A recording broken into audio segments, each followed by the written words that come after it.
Jo ara actualment treballo a l'Escola Coco Comín, que sóc el cap de departament de l'àrea de teatre, i allà dono classes de teatre musical. M'apassiona, no? És a dir, poder ensenyar a reflexionar.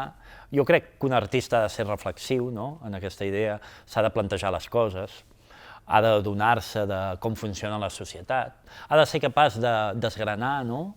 De veure, trobar la diferència entre aquest jo artístic i el jo personal, no? És a dir, com sóc jo com a persona i com sóc jo com a artista. No?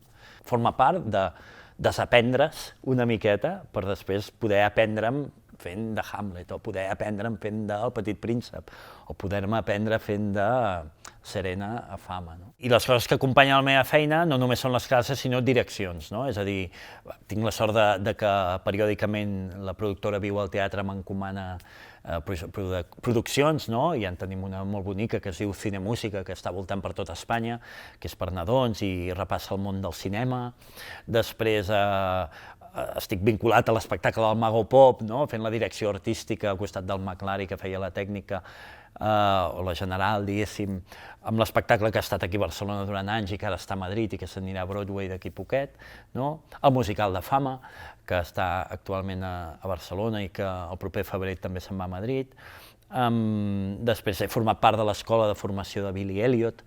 Una de les coses que gaudeixo més són les direccions que m'encarreguen des del Palau de la Música, no?